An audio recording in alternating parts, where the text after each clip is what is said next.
Hello नमस्कार, स्वागत है, अभिनंदन आप सबका। मैं उम्मीद कर रहा हूं कि आप सब लोग अच्छे होंगे और आप लोगों की पढ़ाई लिखाई की प्रक्रिया और बेहतर तरीके से चल रही होगी। और इसी क्रम में एक बार फिर से इसे और बेहतरी देने के लिए फिर से मैं आपके सामने उपस्थित हो चुका हूं एक और लेक्चर के साथ। और आज का लेक्चर हमारा जो है वो आधारित है चेंज पैटर्न के ऊपर।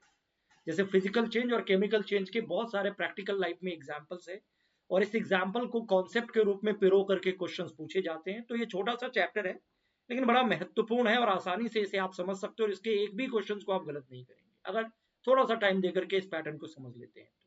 तो बात करेंगे आज हम लोग चेंज पैटर्न के ऊपर। सवाल यह है कि परिवर्तन जिसको हम कहते हैं ना कि संसार का नियम है, परिवर्तन तो होता रहता है, ठीक है ना, सिचुएशन के अकॉर्डिंग। लेकिन इसके डायमेंशंस क्या है, परिवर्तन के कौन से पैटर्न है। कुछ परिवर्तन ऐसे होते हैं जिसको हम फिजिकल चेंज कहते हैं, कुछ परिवर्तन ऐसे होते हैं जिनको हम केमिकल चेंज कहते हैं। भौतिक परिवर्तन और रासायनिक परिवर्तन में अंतर क्या है, देखो अंतर नाम में ही छिपा हुआ है। अगर कोई ए नाम का पदार्थ है और इसमें कुछ किसी बाहरी कारण से, किसी और फैक्टर के कारण से कुछ ऐसा हुआ कि इसमें बदलाव हो गया। अब बदलाव क्या हो सकता है, बदलाव के दो तीन तरीके हो सकते हैं। बदलाव में एक तो ये हो सकता है कि ए से बी बन गया, बल्कि मतलब नई चीज बन गई, न्यू प्रोडक्ट बन गया। जैसे मान लीजिए अगर मैं कहता हूं ये एप्पल है और ये इसमें सड़न उत्पन्न हो गई, ठीक है ना, सड़ गया, तो सड़न से एक न्यू प्रोडक्ट बना। वो प्रोडक्ट अच्छा नहीं है, बेकार है, लेकिन ये केमिकल चेंज को रिप्रेजेंट करता है क्योंकि नए पदार्थ का बनना एक तरीके का केमिकल चेंज। तो अगर एप्पल रोटनिंग की स्थिति में चला गया, खाद्य पदार्थ में सड़न उत्पन्न हो गया, तो निश्चित तौर पर अनप्लीजेंट सब्सटेंस बने होंगे, उसको खराब कर दिया होगा एप्पल को। तो एक परिवर्तन तो ये है, नए पदार्थ, नई तरीके का पदार्थ हुआ, ये समथिंग लाइक केमिकल रिएक्शन हुआ। लेकिन एक दूसरा बदलाव आप खुद करो, एप्पल में इस एप्पल को काट दो और इस एप्पल को अगर आप चार टुकड़ों में तोड़ देते हो, छोटे छोटे बना देते हो, तो चेंज तो ये भी है भाई साहब। एप्पल को आपने काट दिया तो बदलाव तो ये भी हुआ ना, लेकिन एप्पल से बनाना थोड़ी बन गया, नए प्रोडक्ट थोड़ी बन गया। एप्पल एप्पल ही है, हाँ उसका शेप छोटा हो गया, साइज छोटा हो गया। तो ये शेप साइज भौतिक गुण है किसी भी पदार्थ के लिए। अब पेपर है, पेपर को एक होता है पेपर को फाड़ के चार टुकड़ों में बदल दो तो पेपर पेपर ही रहेगा, बस छोटे छोटे साइज हो गए, भौतिक परिवर्तन इसको कहेंगे। लेकिन उसी पेपर को आप जला दोगे तो वो राख बन जाएगा, नए प्रोडक्ट बन जाएंगे। तो पेपर का जलना केमिकल चेंज है। केमिकल चेंज की खासियत है न्यू प्रोडक्ट का बन जाना, this is something chemical reaction, new product. और फिजिकल चेंज में पदार्थ वही रहता है, भौतिक रूप रंग बदल जाएगा, या तो भौतिक अवस्था बदल जाएगी, सॉलिड से लिक्विड हो जाएगा, लिक्विड से गैस, या फिर इवन लिक्विड से सॉलिड हो जाएगा, उल्टा पुल्टा होता रहता है। जैसे आइस है, आइस सॉलिड स्टेट में, पानी H2O का सॉलिड स्टेट है। आप जब आइस को पिघलाओगे तो वो वाटर बनेगा लेकिन वो H2O ही रहेगा, नया पदार्थ नहीं बना, बट भौतिक अवस्था बदल गई। तो बर्फ का पिघलना, पानी का उबलना, खाद्य पदार्थों को, एप्पल टमाटर को काटना, पेपर को फाड़ना, ये सब क्या है, चेंज तो है, लेकिन नया प्रोडक्ट नहीं बन रहा है। ये बेसिकली एक तरीके से फिजिकल चेंज। लेकिन वहीं अगर मैं कहूं कि जो आप खाना खाते हो वो जब पच जाता है तो क्या उससे नया प्रोडक्ट बनता है। चावल दाल आप खा रहे हो, पेट में वो पच गया, बिल्कुल नए प्रोडक्ट में कन्वर्ट हो गया, वो केमिकल रिएक्शन है एक तरीके से। और आमतौर पर इसको केमिकल चेंज कहेंगे। और केमिकल चेंज इजिली रिवर्स नहीं होता है, फिजिकल चेंज रिवर्स हो सकता है। जैसे मैं कहता हूँ ये आइस है और ये इसको पिघलाया आपने तो वाटर बन गया, अब थोड़ा ठंडा करो वाटर को तो ये वापस आइस बन जाएगा, रिवर्सेबल है, इजिली रिवर्स हो जाता है इन जनरल। बट अगर एप्पल सड़ गया तो आप उसी सड़न वाले एप्पल को फ्रेश एप्पल में कन्वर्ट कर सकते हो, नॉट पॉसिबल। तो केमिकल चेंज आमतौर पर रिवर्सेबल इजिली नहीं होता है, ये बात आपको सीधे सीधे ध्यान रखनी है। तो यहाँ जो एग्जाम्पल का सेट आपको दिख रहा है, ये पहला सेट मान लो और ये दूसरा सेट मान लो। देखो ये है बर्फ के पिघलने का एग्जाम्पल, पिघलना, मेल्टिंग, गलना, आप जो भी लिखना चाहो, गलना लिख देता हूं। ये क्या है, बर्फ पिघल करके पानी बन जाए तो वो फिजिकल चेंज है, नई चीज नहीं बनी है। श्रेडिंग, पेपर को छोटे छोटे टुकड़ों में तोड़ दो, ये नई चीज नहीं बन रही है, पेपर पेपर ही रहेगा। किसी चीज को, लकड़ी को काट दो तो लकड़ी से कोयला थोड़ी बन जाएगा, लकड़ी ही रहेगा। या एप्पल को काट दो तो एप्पल से टमाटर थोड़ी बन जाएगा। तो किसी चीज को काटना, पानी को उबालना, ये सब फिजिकल चेंज को रिप्रेजेंट करता है। लेकिन जब सड़न की बात होती है, एप्पल का सड़ जाना, ये नए प्रोडक्ट को बनाने की बात करता है, ये केमिकल चेंज है। जब खाना पचने की बात होती है, नया प्रोडक्ट बनता है, ये रिवर्स नहीं हो सकता। जब जंग लगने की बात होती है, जैसे लोहे को आप खुले में छोड़ देते हो नमी युक्त वातावरण में, तो क्या होता है, आयरन के ऊपर आयरन ऑक्साइड का एक नया प्रोडक्ट आ जाता है जो आयरन की गुणवत्ता खराब कर देता है, जिसको जंग लगना कहते हैं। ये भी केमिकल रिएक्शन है, केमिकल चेंज है। किसी चीज का दहन, लकड़ी जलाओ, डीजल पेट्रोल जलाओ या फिर पेपर जलाओ, दहन को कंबशन कहते हैं, and it's a chemical reaction. Oxygen और उस पदार्थ के बीच का रिएक्शन होता है, जिससे राख, धुएं जो भी है उत्पन्न होते हैं। तो जलना, सड़ना, पाचन, जंग लगना, this all are the example of chemical change. बाकी फिजिकल चेंज आपने देखा। तो कुल मिलाकर के परिवर्तन के दो डायमेंशन है, एक है फिजिकल, दूसरा है केमिकल। फिजिकल चेंज प्रायः रिवर्सिबल होते हैं, पानी से बर्फ बना तो बर्फ पानी बन सकता है। भौतिक परिवर्तन के दौरान, ये पहला पॉइंट हो गया, नया पदार्थ नहीं बनता है, ठीक बात है, पदार्थ वही रहता है, शेप, साइज, आकृति, अवस्था, इन सब में बदलाव हो सकता है। और आमतौर पर भौतिक परिवर्तन ज्यादातर अवस्था चेंज की बात करता है, और जब भौतिक परिवर्तन होता भी है तो ऊष्मा या प्रकाश ऊर्जा बहुत कम मात्रा में ली जाती है या निकाली जाती है। लेकिन केमिकल चेंज में ज्यादा से ज्यादा ऊष्मा ऊर्जा निकल सकती है या ली जा सकती है, ये केमिकल चेंज की खासियत है। क्योंकि केमिकल चेंज अपने आप में केमिकल रिएक्शन है, तो जहां अगर केमिकल चेंज आपको मिल जाए तो समझ लीजिए nothing, this is nothing but chemical reaction, ये रासायनिक अभिक्रिया है। ठीक है, तो नॉर्मली इजिली ये रिवर्स नहीं होता है। खाना पच गया, पचे हुए भोजन से फिर वापस चावल दाल थोड़ी बन जाएगा। एप्पल सड़ गया तो फ्रेश एप्पल थोड़ी बनेगा, ये इजिली रिवर्स नहीं होता है। इसमें प्रायः नए प्रोडक्ट बनते हैं, क्योंकि केमिकल रिएक्शन है। पेपर को जलाओ, कोयला मतलब राख बन जाएगा, नया प्रोडक्ट है। मैग्नीशियम को के फीते को ऑक्सीजन की मौजूदगी में जलाओ, दहन करो, राख बनता है, मैग्नीशियम ऑक्साइड बनता है, न्यू प्रोडक्ट बनता है। और रासायनिक परिवर्तन में बड़ी मात्रा में ऊष्मीय ऊर्जा या प्रकाश ऊर्जा ली जाती है, निकाली जाती है। जैसे विस्फोट आप करते हो ना पटाखे वगैरह को, तो वो भी केमिकल चेंज है। बहुत ज्यादा मात्रा में प्रकाश निकलती है, आवाज निकलता है, ऊष्मा ऊर्जा निकलती है, तो often chemical change chemical reaction को रिप्रेजेंट करता है। तो इसीलिए ये बात यहाँ पे लिखी हुई है कि रासायनिक परिवर्तन सिर्फ परिवर्तन ना होकर के एक स्टेप आगे बढ़ी है, और ये केमिकल रिएक्शंस है। और ये फिजिकल चेंज से ज्यादा महत्वपूर्ण है हमारे लिए, आपके लिए, क्योंकि इसकी खासियत क्या है, न्यू प्रोडक्ट्स का बनना। नई चीजें अगर नहीं बनेगी तो लाइफ वहीं की वहीं रुक जाएगी। इसी रासायनिक अभिक्रियाओं या रासायनिक परिवर्तन के कारण नए नए प्रोडक्ट्स बनते हैं, दवाइयां बनती है, केमिकल्स बनते हैं, प्लास्टिक बनते हैं, रसायन बनते हैं, जिसका प्रैक्टिकल लाइफ में यूज होता है। इसीलिए कहा जाता है कि फिजिकल चेंज से ज्यादा महत्वपूर्ण हमारे लिए क्या है, रासायनिक परिवर्तन, केमिकल चेंज। सभी नए पदार्थ इन्हीं केमिकल चेंज के फलस्वरूप बनते हैं, तो that's why it is very important. उदाहरण के लिए, यदि किसी अयस्क में से धातु को निकालना हो, जैसे ओर होता है ना, रॉ कंटेंट, अयस्क इसको कहते हैं, हेमेटाइट, मैग्नेटाइट। अब इससे किसी मेटल को निकालना है, प्राप्त करना है, ताकि प्रैक्टिकल लाइफ में उस मेटल को यूज करें। तो अब लौह अयस्क है, ये कंटेंट है, इससे हमें लोहा चाहिए, तो निश्चित तौर पर हमें केमिकल रिएक्शंस को प्रोसीड करना पड़ेगा। इसके बिना तो ये नई चीज हमें मिलेगी नहीं, लोहा मिलेगा नहीं।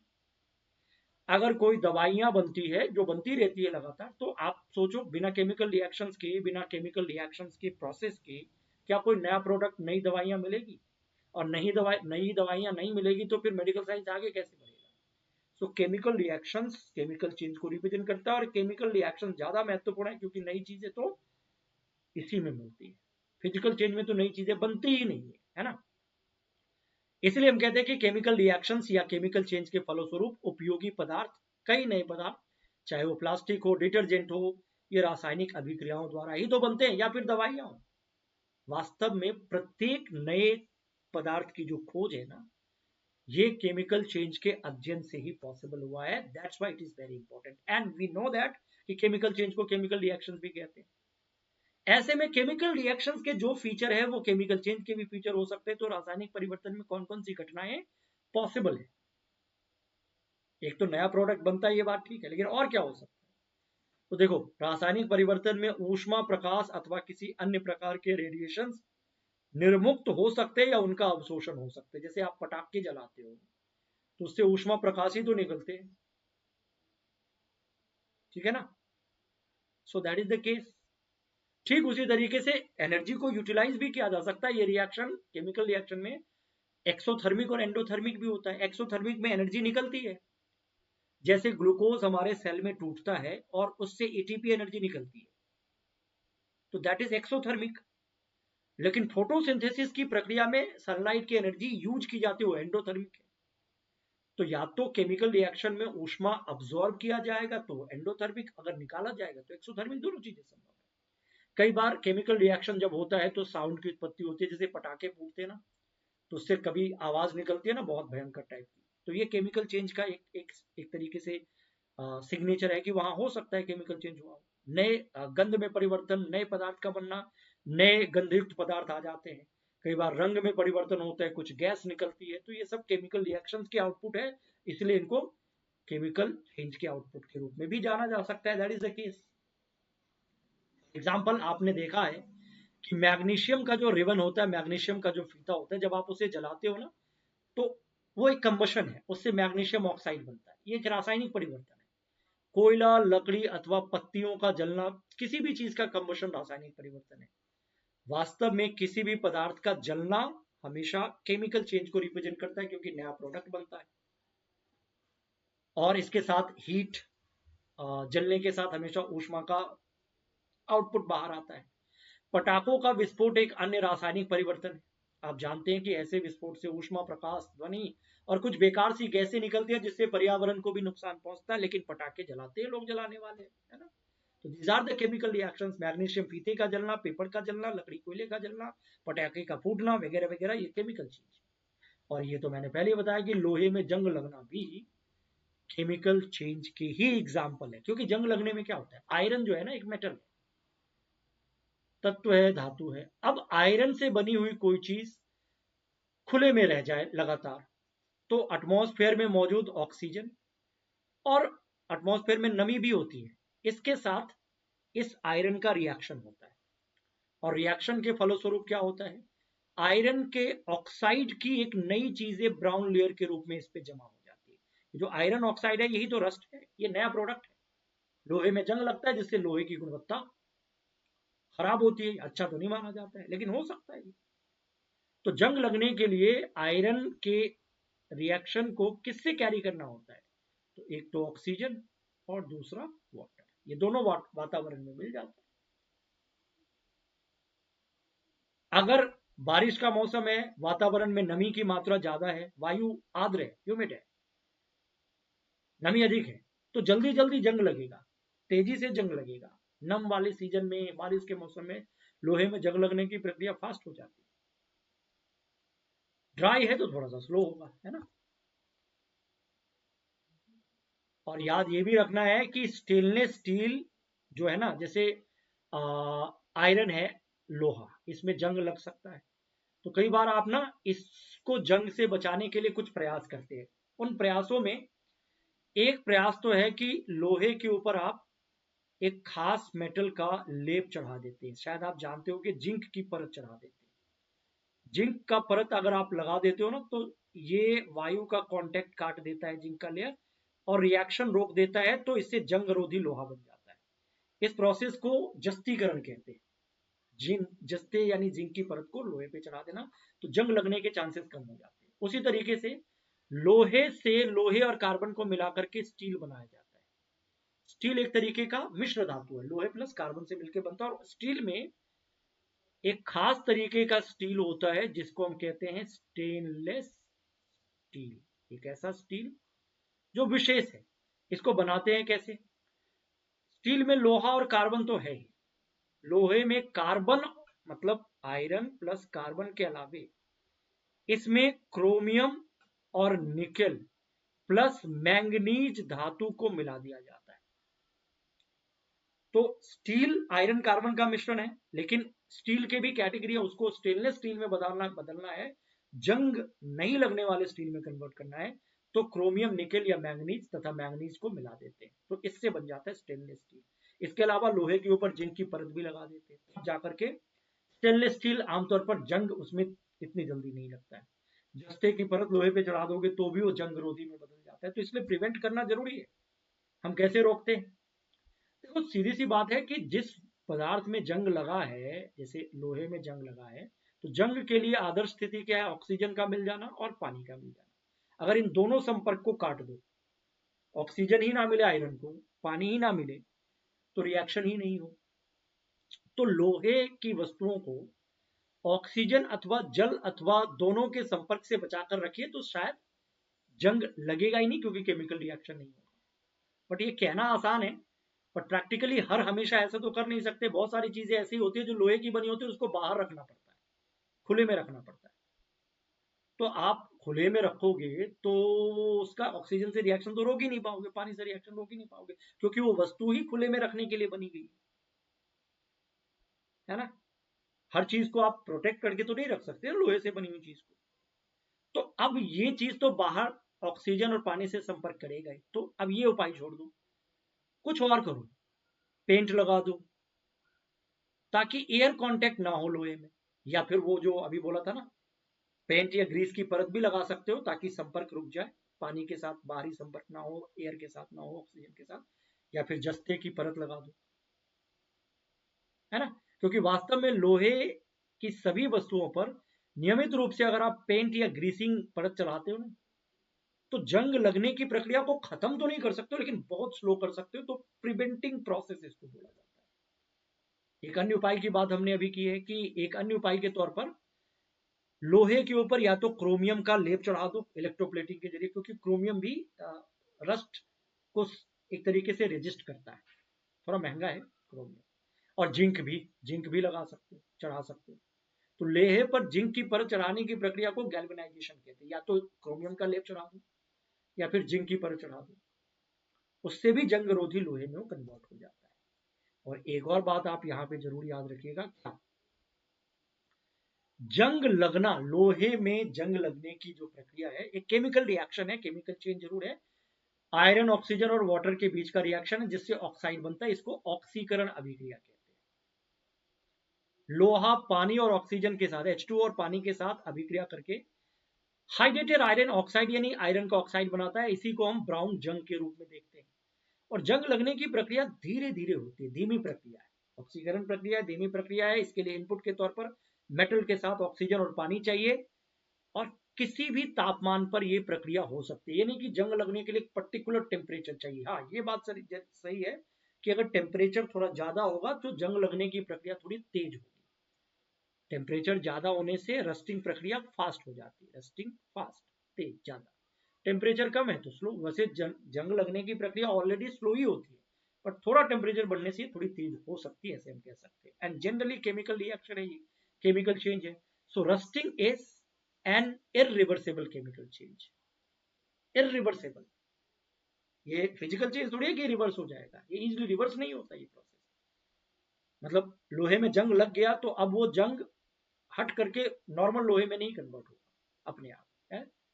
तो ये इरिवर्सिबल है, तो ये याद रखना है। जंग लगने की प्रक्रिया केमिकल चेंज है, केमिकल रिएक्शन है, ऑक्सीडेशन रिएक्शन है, इसके अलावा आयरन का ऑक्साइड बनता है, इरिवर्सिबल है, और टेम्परेचर बढ़ने से जंग लगने की प्रक्रिया थोड़ी तेज हो जाती है, ऑल्दो किसी भी टेम्परेचर पे जंग लग सकता है। और ये एक्सोथर्मिक रिएक्शन भी है, एंडोथर्मिक नहीं, एक्सोथर्मिक। इससे इस रिएक्शन में ऊष्मा बाहर निकलती है, जो भी निकला थोड़ा बहुत वो निकलती है। तो ये सब खासियत है जंग के। अब केमिकल चेंज में ये जंग के ऊपर हम बात कर रहे हैं, क्यों बात कर रहे हैं? क्योंकि इससे ज्यादा क्वेश्चन पूछे जाते हैं। अब ये क्वेश्चन आया हुआ है, इसको एक बार देखो, और अब तक जो कुछ भी हमने पढ़ा उसी में से इसका आंसर निकाल सकते हो। बड़ा दिलचस्प क्वेश्चन है। 4 इनपुट दिया हुआ है और आपको बताना है कि निम्न में से कौन से कथन लोहे में जंग लगने के संबंध में सही है, सही चुनना है आपको। तो पहला है कि लोहे और ऑक्सीजन के बीच रासायनिक अभिक्रिया को शामिल करता है, क्या ये सही है? तो लोहे में ऑक्सीजन प्लस पानी भी होता है, तो ऑक्सीजन मतलब यस, शामिल तो करता है। क्या ये एक्सोथर्मिक है? ऊष्मा, सेफ्टी, ऊष्मा निकलती है इसमें, अभी हमने बात की है, अगर की है तो ठीक है। It can take place at room temperature, देखो टेम्परेचर बढ़ने से तो ये बढ़ता है इसकी तेजी, लेकिन किसी भी टेम्परेचर पे हो सकता है। And it is reversible reaction. तो अब इसमें गलत क्या है? सबसे ज्यादा गलत पता है क्या है? ये जो डी वाला लिखा हुआ है ना, जहां जहां आपको डी दिख रहा है काट दो, क्योंकि ये सही हो ही नहीं सकता है। एक तो केमिकल चेंज है, ये इरिवर्सिबल है, रिवर्सिबल नहीं है, रिवर्स नहीं हो सकता। ये कट गया, अब बचा बी और सी, बी और मतलब बी और डी। अब ये ऑप्शन हमें सजेस्ट करता है, अगर मान लो कुछ पॉइंट आपको पता है कुछ नहीं पता है, तो ये ऑप्शन सजेस्ट करता है कि बी और सी तो सही है, क्योंकि आप इसमें से या इसमें से कोई एक ही ऑप्शन चुनोगे ना, और ये चीज तो दोनों ऑप्शन में, तो इसका मतलब दिमाग लगाना ही नहीं है कि बी सही है या गलत है। स्मार्ट वर्क ये कहता है कि बी सी सही है, ऑप्शन सजेस्ट कर रहा है, अब ज्यादा से ज्यादा दिमाग इसमें लगा दो। It involves a chemical reaction between iron and oxygen. Yes, iron oxygen plus water, water नहीं है उसका क्या मतलब, लेकिन इन्वॉल्व तो करता है, तो ये भी तो सही है। तो बीसी तो हमें पढ़ना ही नहीं है, ऑल दो मैंने ये पॉइंट आपको बता दिया था। तो एक प्रश्न इस तरीके से आपसे पूछा जा सकता है, और बाकी के प्रश्न एग्जाम्पल बेस है, आप आराम से कर सकते हो। जैसे अगर मैं कहता हूं कि ये सेब है और सेब को काट दिया, काटना, तो ये कौन सा चेंज है? तो आप कहेंगे फिजिकल चेंज, पीसी मतलब शॉर्ट में बोल रहा हूं, पी मतलब फिजिकल, सी मतलब चेंज। लेकिन अगर वही सेब सड़ जाए तो ये बन जाएगा केमिकल चेंज। ठीक है, ये याद रखना है आपको। अगर मैं आपसे कहता हूं, जैसे सपोज करो मैं आपसे कहता हूं दूध है, दूध को उबालना, उबालना, ये कोई नई चीज थोड़ी बनती है, दूध से थोड़ी दही बन जाएगा उबालने से, ये फिजिकल चेंज है। लेकिन दूध से दही बना रहे हो भैया, ये न्यू चीज है, तो ये क्या होगा, ये केमिकल चेंज है, और दही वापस दूध नहीं बनेगी। अब मैं आपसे कहता हूं कि दही से लस्सी बनाओ, तो दही और लस्सी में तकनीकी तौर पर कोई अंतर है? दही को ही तोड़ मोड़ के आप चीनी मिला करके लस्सी का रूप देते, तो लस्सी बेसिकली दही का ही रूप है, ये नई चीज नहीं है। कोई पूछे दही से लस्सी बन रही है तो ये कौन सा चेंज है? तो ये फिजिकल चेंज है। दूध से दही बन रहा है तो केमिकल चेंज है। अच्छा, अगर कोई पूछे कि पानी में मैं चीनी मिला रहा हूं, तो कोई नई चीज बनेगी? नहीं, पानी और चीनी मिल करके एक मिश्रण बना देगा, ये केमिकल रिएक्शन नहीं है। तो दूध में चीनी मिला दो, पानी में चीनी मिला दो, ये सब फिजिकल चेंज है। लेकिन दूध से दही बना दो, ये केमिकल चेंज है। बट वहीं दही से लस्सी बनाओ तो नई चीज नहीं बन रही, ये फिजिकल चेंज है। तो ऐसे कुछ भी पूछा जाएगा तो आप आंसर दे सकते हो। और ये मैं क्यों पूछ रहा हूं, क्योंकि ये प्रश्न आपके सामने आ गया। दूध में चीनी मिलाना, दूध से दही का जमना, दूध से पनीर बनाना, और दही से लस्सी बनाना। अब इनमें से ये इनपुट है, 4 इनपुट, ऑप्शन नीचे पीले कलर में है। आप मुझे बताइए कि केमिकल चेंज को कौन सा सेट रिप्रेजेंट कर रहा है? Chemical change. तो अब देखो, अगर दूध से दही बनाने की बात होगी, तो ये अभी मैंने एग्जाम्पल में भी बोला, ये केमिकल चेंज है। दूध में चीनी मिलाना, ये फिजिकल चेंज को रिप्रेजेंट करता है। दूध से पनीर मतलब पनीर भी नई चीज है, तो ये भी केमिकल चेंज है, दूसरा और तीसरा। बाकी दही से लस्सी बनाओगे तो ये दही और लस्सी एक ही चीज है, बस दही का तोड़ा मोड़ा रूप है लस्सी, है ना? तो ये फिजिकल चेंज है, तो ये हो नहीं सकता। दूसरा और तीसरा कौन सा ऑप्शन है? B option. तो केमिकल चेंज इसमें से दूसरा और तीसरे इनपुट को मिलाकर के आप कह सकते हैं कि ये है। ठीक है भाई, ध्यान है, कोई दिक्कत नहीं। निम्नलिखित में से कौन सा एक भौतिक परिवर्तन नहीं है? अब देखो, 4 ऑप्शन में से सब भौतिक परिवर्तन है, फिजिकल चेंज है, शायद एक नहीं है। जल के क्वथन पर जलवाष्प बनना, बॉइलिंग ऑफ वाटर, वाटर का उबलना, दूध का उबलना, ये फिजिकल चेंज है, तो ये तो आंसर होगा नहीं, क्योंकि फिजिकल चेंज कौन सा नहीं है ये पूछा जा रहा है। इसका मतलब सीधा सीधा कौन सा केमिकल चेंज है? बर्फ के गलन पर जल बनना, बर्फ से जल बनना और जल का बर्फ बनना, ये फिजिकल चेंज है। जल में चीनी मिलाओ, लवण मिलाओ, ये सब फिजिकल चेंज है। लेकिन किसी चीज का जलना, दहन, ये केमिकल चेंज है। तो इसलिए कंबशन ऑफ एलपीजी या कंबशन ऑफ डीजल पेट्रोल, ये केमिकल चेंज का एग्जाम्पल होगा। उसी तरीके से आपसे पूछ दे कि इसमें से भौतिक परिवर्तन कौन सा है, और ऑप्शन आपके सामने दिया हुआ है। लकड़ी के टुकड़े का जलना, दूध का दही में बदलना, जल में नमक घुलना और मोम का जलना, इसमें से फिजिकल चेंज कौन सा है, ये आपसे पूछा जा रहा है। तो जब भी फिजिकल चेंज की बात होगी, केमिकल चेंज की बात होगी, अभी जितने भी एग्जाम्पल्स हमने पढ़ाए, मुझे लगता है इसके किसी भी एग्जाम्पल के पैटर्न को करने के लिए अभी तक का कंटेंट पर्याप्त है। तो भौतिक परिवर्तन चुनना है ना। हमने देखा खाना पचना, खाद्य पदार्थ का सड़ जाना, लोहे में जंग लगना और कंबशन दहन, ये केमिकल चेंज है।